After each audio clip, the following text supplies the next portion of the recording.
All right, welcome to to the Community Shall Be Restored. I'm your host, Prophet Cedric Banks, along with. Prophetess Dinetta Banks. We have an exciting show for you today, right here.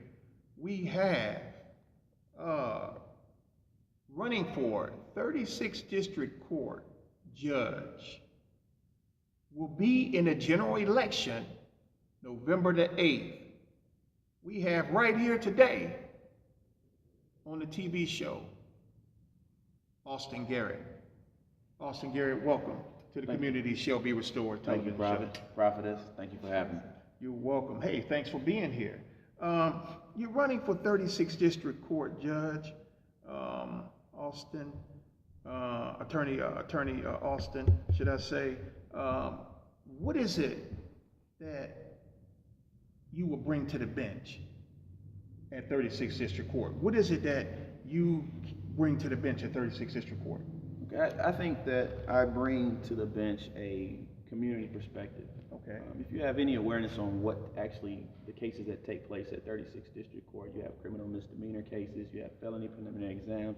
Before folks are actually bound over to circuit court, you have landlord-tenant, you have small claims, you have civil cases that are $25,000 or less. A lot of that work, as I see it, is community work, which means basically that any one of us on any given day could do something that have us end up down at a district court. And if you're in southeastern Michigan, the chances are you end up at 36th District Court, sure, just on the basis of how busy it is and how many folks come in and out of Detroit on a daily basis. And so in light of that, I believe that the judges down at 36th District Court... Not cut you off, but you could run a red light.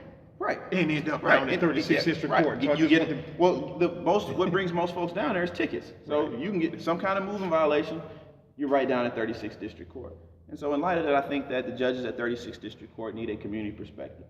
And so what that means is, yes, they're fair, folks that come before them, they're honest, they listen, but they have to have some engagement or some understanding of the community that they're actually serving. So what I'd like to bring to the bench is the community, period. Throughout my campaign, I've gone to various community groups, various churches, walking neighborhoods, talking to folks, and trying to get a handle on all 139 square miles of this city. Every neighborhood isn't the same, every issue isn't the same, but all of it will end up down at 36th District Court at some point. So it's important for our judges to have that community perspective and understanding that the decisions that they make on the bench affect not only those individuals that are in front of them, but also the communities that those folks come from. So that's what I plan on bringing to the bench as a 36th District Court judge. All right, and you are also an attorney. Yes. So being an attorney, how does being an attorney help you and catapult you as a judge? Well, my practice is, I specialize in general civil litigation. I'm not a defense attorney or a prosecutor like some folks that actually run for office. I'm more of a plaintiff's attorney. I do a lot of labor and employment cases. And so I'm representing labor unions and individuals that feel like they've been wronged by their employer in some kind of way. And so I think the perspective is a little different from a plaintiff's attorney when you're actually saying that someone did something wrong, saying that a law has been violated. And so you're actually more keen to making sure that the other side, being the employer in a lot of my cases, actually crossed the T's and dotted their I's. And so as a judge, I think that's important, and you want to make sure that the prosecutor, or in that case, has done all that they need to do, or that the defense attorney has done all that they need to do, so that the individual client, the defendant, is actually getting the appropriate representation and they get their shot at justice in your courtroom. So I think that's very important. I see, looking at your flyer here, you've been endorsed by many different people and many different organizations. But one of the things I like, especially running for running for political office, I see that you have been endorsed by spiritual leadership, spiritual authority, and let the audience know those of spiritual authority who you've been endorsed by, because that's something good when a political person is being endorsed by spiritual authority. And then we're not just talking about any little spiritual authority, we're talking about prominent spiritual authority, because I see some prominent names on here, and let them, the audience know the spiritual authority that you've been endorsed by. Right, well, first and foremost, I have to say that I've been endorsed by Bishop J. Jushir from my church, Greater Emmanuel Institutional Church of God in Christ. I've also been endorsed by Bishop Charles Ellis of Greater Grace Church. Albert Grant. There are a number of different pastors and religious leaders that have basically lent me their credibility by throwing their name behind me.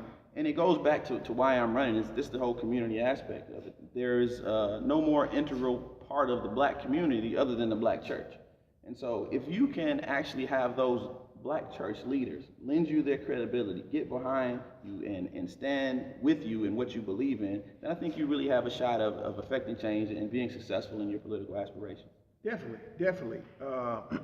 That is definitely so true. I agree with that because we are in a time now in this community where many of those in the political arena are operating in corruption.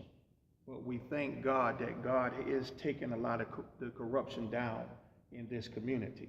So, and so for a pastor to believe in an individual that's running for political office, and they begin to put their endorsement behind that and begin to put their name behind your name or in front of your name, that's a blessing, and especially in this time, in this era, because the political arena has really been corrupted here in this region. Yeah, there's a lot of questions that you have when you step out. You want to be in political office or run for public office, and frankly, you really do have to put God first. Sure. And so that is what really keeps me afloat in some of my dark days, and this campaign trail has been long. I've been at this almost a year, between gathering the requisite amount of signatures so I could actually get on the ballot, to actually filing those signatures and being on the ballot. How many signatures did you have to get to be on the ballot? You have to have, if you're running for 36th District Court, you have to have 2,000 valid signatures of registered voters within the city. 2,000, but you can't turn in any more than 4,000. So anywhere in that range will get you there. But what happens is once you turn them in, they're actually vetted and reviewed by the Bureau of Elections, and sometimes folks are actually disqualified. Their signatures are disqualified, and that if you turn in 4,000, you may lose 800 of them or so, because those folks weren't registered to vote, or the signatures didn't show up in the voter file, and so forth and so on. So it's actually a process. Yeah, because when you turn those signatures in, the Department of Elections are going to examine those signatures. Exactly. They're going to examine those signatures. Exactly. And there have been, in this general election or prior to, there have been candidates that have been disqualified on account of their signatures not being valid. So it's a arduous process to get out there, and folks ask you, so I don't know you, why would I sign for this? Or what am I getting when I sign this? And so you have to really be steadfast, have faith, and keep it moving. That's beautiful. Just keep going.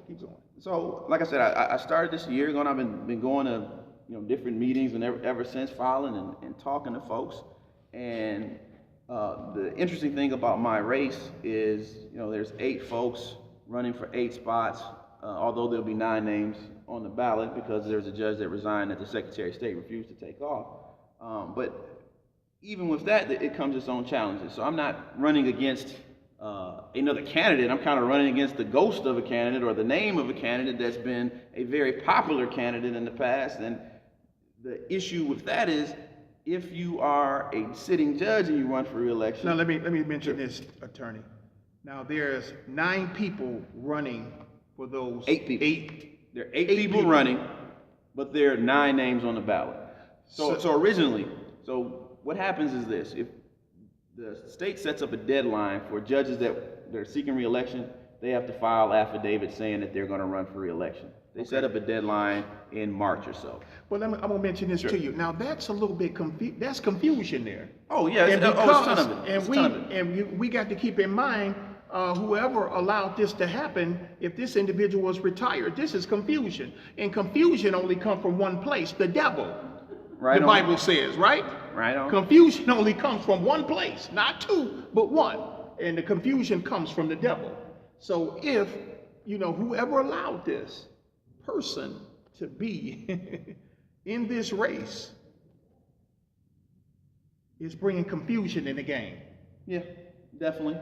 And it doesn't, to my point, it doesn't make it any easier on me, particularly in light of her name being one of the more popular judges that was at 36th District Court. The last time that this group of judges run on 6-year terms, she came in third. The only judge that is actually running again that finished before her is Judge Deborah Geraldine Bledsoe Ford. And so if you look at it this way, all of the other judges that ran with Judge Carter before finished behind her, other than Judge Ford. So I'm just a guy from the west side of Detroit that went to King High School, that went to Wayne State for law school, that's trying to do a good thing for my city, to trying to be someone that'll stand up and stand behind our community. I'm on the ballot, it'll just say Austin. You got these other folks where it's going to say judge of the district court by their name on the ballot. And so that creates its own set of challenges for any non-incumbent person that's actually seeking a seat. And so you have to remain faithful, and that's what I've been trying to do throughout this process. In a situation like that, where all these people, they, got judged and things in front of their name, and you may not, though, but God is faithful, though. Right. And he can, God can defeat the odds and things. He can defeat the odds, and not only defeat the odds, he can defeat the stature. Right. Because that stature, when you got judged in front of your name, when they got judged in front of their name, and other people may not. That's stature. And stature, a lot of people vote. A lot of people, but we have a thing in this city where a lot of people vote for big names and prominent people and things like that. Just because they got a big name or prominent people, they put them in office and things. We've had I remember when Charles Pugh, normally I don't mention names, but Charles Pugh was on Fox 2 News. He ran for Detroit City Council, but a lot helped him out because Charles Pugh had a big name. Right. Martha Reeves, she's been on my show. Martha Reeves, I interviewed her, and she said, "Prophet, I'm gonna tell you something. Now, I was famous before I got on City Council. Now, I had a big name. That's just what she told me, right? Yeah. She said I was famous before I got on City Council. That's just what she, But big names and things. But but God is for the underdog. God, God will work it out. He'll work it out. Definitely. The Bible even says, many are the afflictions of the righteous, but the Lord will deliver him out of all of them. So I'm not weary at all. I'm faithful. I think that I'm in a righteous fight. I think I'm running a righteous campaign, and I think I'll be successful. Okay, that's good. That's good. Because God He'll put things in your spirit and things like that, and you just run what the Lord put in your spirit. Yes. Run with it. Yes, sir. Even though you have to run with the things He put in your spirit, but whenever God puts something in your spirit, there's always discouragement and distraction, and things go come to try to take it away.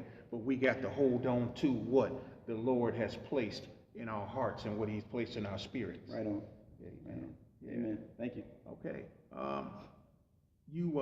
How can people get in contact with you? You out here in a race, and how can they get in contact with you? Okay. Well, if they have a Twitter or an Instagram, they can find me on there at AWGFOR Judge.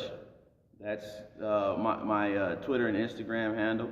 Or they can email me at awgforjudge@gmail.com. I'm accessible there. If they have a Facebook, my name is Austin William Garrett. You can find me on Facebook, but I try to be as accessible as I can during this campaign, because I think that it's important that our judges are just as accessible as judges as they were as candidates. So when folks come for you to look for a vote, they find you. They find you when they want something from you. So they should be just as easy to find when they're not actually running for office and they're actually in the office, to come to bear and bring their resources to bear for the community. Who are some of the people and organizations that have endorsed you? There are a lot of folks that I'm proud to say that have stood behind me. Being a labor and employment law attorney, I have the endorsements of a litany of different labor organizations, SEIU, Michigan AFSCME Council 25, the Metro Detroit AFL-CIO, Detroit Police Officers Association. I've actually been the first 36th District Court candidate to receive an endorsement from the Wayne County Chiefs of Police. So I've had a number of endorsements on the labor side. There are a number of other organizations, community-based organizations that provide endorsements and do the community a service of actually vetting candidates and making those endorsements and doing printing and getting the word out. Fannie Lou Hamer, Black Slate, Wayne County Democratic Black Caucus, those organizations have also stood behind me. Okay. Now, you stand a good chance at winning office. When we look at the 36th District Court race that you win, because you got 9 people running, okay? And what is it? 8 seats are available? It's 8 seats. You got your chances are when you look at the chances, your chances are good. Yeah, there's. It's better. It could be worse. I'll say that. I'm gonna say this. A lot worse. Right. I'm gonna say this, attorney, because I'm sure many people running for 36, many people running for judge, they'll take that deal. It's 9 of us running. 8 seats is available. Yeah. I'm a man of God. I stand a chance. Yeah. You see what I'm saying? Yeah, I understand that. I stand not only a chance, but I stand a good chance. Yeah. Go ahead. So the floor is yours. So yeah. So there was, like I said, I've been doing this for about a year is when I decided that I wanted to run for judge. And I wanted to run for 36th District Court judge. There are 3 different races, so I had to try to figure out, which one I wanted to get in. And I chose the regular term incumbent race, which is the one with the 8 people. Because of, one, the numbers of it, and 2, and I didn't know that Judge Carter was going to resign at the time, but because I believe that elections are about accountability. And I have heard and I've seen some things about 36th District Court that didn't necessarily sit right with me. There was a bankruptcy in the city of Detroit. I'm sure you're aware of that. But a lot of the folks out in the community weren't also aware that there was a receivership at 36th District Court around that same time. And so the state took over the court, replaced a chief judge, made a litany of different changes there at the court, and there wasn't the amount of information coming from the court about those changes that I think that there should have been, particularly in light of the fact that the citizens of the city of Detroit are actually paying for the court. These are taxpayers. They own the court. They own those seats. And so we need some more engagement, I think, from our judiciary on that front, and that's why I'm in this race. Okay, all right. Pastor Donetta, do you have a question for Attorney Garrett? For the 36th District Court, it's my understanding you have different types of cases, the civil, the misdemeanor, the driver, and that type of thing. Looking at that, what preference would you desire of your docket if you were to get on it, or do you have one? Yeah, I don't have a preference at this point. I picked 36th District Court as where I wanted to be a judge because they do all those different things. Okay. And the fact that it's one of the busier courts and it's Detroit based, and you really have an opportunity to affect people's lives in a positive way, and at least give them something positive to go away from the court system. And so I don't have a preference. I'd like to do it all and see what I feel most comfortable at, but the first things first is I need to get there. Okay, beautiful, beautiful. Anything else up on your heart that you may want to say? Well, I think that this election is an important election, and elections are all about accountability. And so when you look at the candidates for whatever race, As a voter, you have to ask yourself, do they exemplify what you want to see in somebody that's going to be representing you? And the Bible, in the book of Micah, there's a question. It's what does the Lord require of thee? And the response is to love, to do justly, love mercy, and walk humbly with thy God. And I think that is the kind of the question that us voters need to be asking of those that are seeking to represent us. We want justice, certainly, from our judges. We want mercy, certainly, from our judges. And we definitely want humility from those folks that we're actually electing. And so I think that those are principles that guide my life, not only this campaign. And I think those are important questions that we need to ask as voters. And I hope that I exhibit those for those folks on November 8th. All right. All right. That is so beautiful. You got another question for Attorney Garrett? How long have you been practicing law, and have all your law been just with labor, which is great, but is that your only experience, and how long have you been practicing? I've been practicing for 7 years, and no, I've done such a wide range. I've actually done some defense work. It's not necessarily something that I focused on terribly, but I've done work down at 36th District Court, landlord-tenant. I've done civil cases at 36th District Court, labor cases before the National Labor Relations Board and the Michigan Employment Relations Commission, whistleblower cases in circuit court, federal court cases on ADA and FMLA discrimination. So I've had the fortune in that 7 years of practicing to really do a lot of different things that I think prepare me for this seat that I'm seeking. Okay. All righty. Just keep going. Keep going. Austin Garrett, November 8th is the election day, but absentee ballots are out. So if you're watching this and you have your absentee ballot in front of you, please check my name. Once you find it, a lot of folks say when they're giving their speech to different groups, it says, well, I want you to keep me in mind on November 8th or whenever the election day is. I don't want you to keep me in your mind while you're voting for somebody else. I want your vote. So it's important that you vote for me. I really want to bring the community to the bench with me. That is what this campaign is about. This campaign is also about self-determination for citizens of the city of Detroit. It's about electing our own judges. It's about not allowing the governor or anybody else to select our elected officials. I think that has happened far too much in this city and across this state, frankly.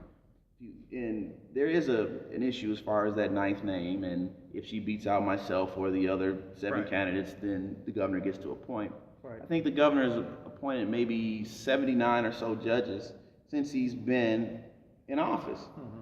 And what that sets up is the community is kind of deprived of its choice because, hey, he's going to pick for you. And if you know about judicial elections, once you're a judge and you're on the ballot, it says judge next to your name. And unless you have been an attorney or a litigant in that court, you're not going to know who that judge is. And so the general assumption is that, hey, they're a judge now, they're probably a good judge, and I'm going to check their name off again. I haven't seen them on TV. Right. And so it really sets up a problem when you have this appointment processes that is basically bypassing the community and selecting folks that are making decisions that are so integral to our day-to-day lives. And so I really encourage everyone to, one, get out and vote, but two, know something about the individuals that you're voting for and know something about the process. Part of the biggest joy that I've had in this campaign, other than meeting people and smiling and joking, is trying to educate folks on the electoral process in general. So many people are lost on how the electoral process affects their day-to-day lives. So I've done expungement fairs with Judge Deborah Thomas, who's actually running for Supreme Court now, who's a great judge and I think merits every Michigander's vote for Supreme Court. But there are rules for what types of crimes that can be expunged and how many. So you got one felony or two misdemeanors. That is determined by the state legislature. There's law on that. And so you have a number of people in this jurisdiction, in the city of Detroit, that are running around with 2 felonies and 3 misdemeanors, where they can't get that stuff expunged. And it's more folks than you would think. And it's really tragic when we're at these expungement fairs and we're talking about how to get these things off your record so you can get public assistance, or you can get better housing, or you can find a job, and then there's so many folks that you can't actually help. And we ask them and says, well, how many of you folks vote? Not everybody raises their hand, but we ask again and say, well, when these politicians come to talk to you, folks are running for state rep or state senate, how many of you know where those folks stand on expungement? And then everybody kind of looks around at each other. And so I think it's really important that we get more involved in this political process, because if we in fact elect folks that think like us and that will act on our behalf truly, then we won't have a number of the issues that we have now. And that's just really been the joy and the crux of what I've been trying to do with this. Certainly I want to win. Certainly I want to be a judge at 36th District Court. I want to provide justice in the court and justice in the community. But I really, really, really am a stickler for trying to educate folks about this electoral process. These votes matter. The folks that you put in these seats matter. And we need to make sure that we're electing the right folks that are doing things that actually benefit us and don't just keep things the same. Because I think we need to progress as a city, and we can do that the more information we know.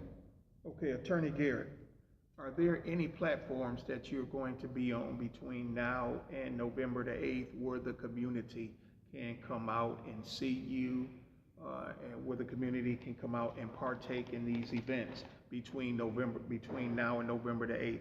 Are there any platforms that you may are going to be on, what you want to let the community may know about, that you can think of offhand? Well, sure. Well, you're doing a forum yourself on the 21st, right? Right. And that's one. I'm definitely trying to be there to say my piece again to the people that show up there. That's definitely an event that folks need to come out to. The Wolverine Bar Association is doing a judicial candidate forum on November 2nd. That's something that, I don't know what time it is or the location, but I know it's on November 2nd. You can Google Wolverine Bar and I'm sure it'll pop up. And then there's another event on November 4th that's a judicial candidate forum. So there's a number of different places that I'm going to try to be between now and Election Day. I cannot be everywhere, but please, Twitter, Facebook, Instagram, look me up. I'm always available. I am doing this because I love the city and I love you. All right. Well, what a great show today. Dynamic show today. Wonderful attorney looking to go to the next level at 36th District Court. I've been your host today, Prophet Cedric Banks, along with Prophetess Diana Banks. And along with Austin W. Garrett for 36th District Court Judge.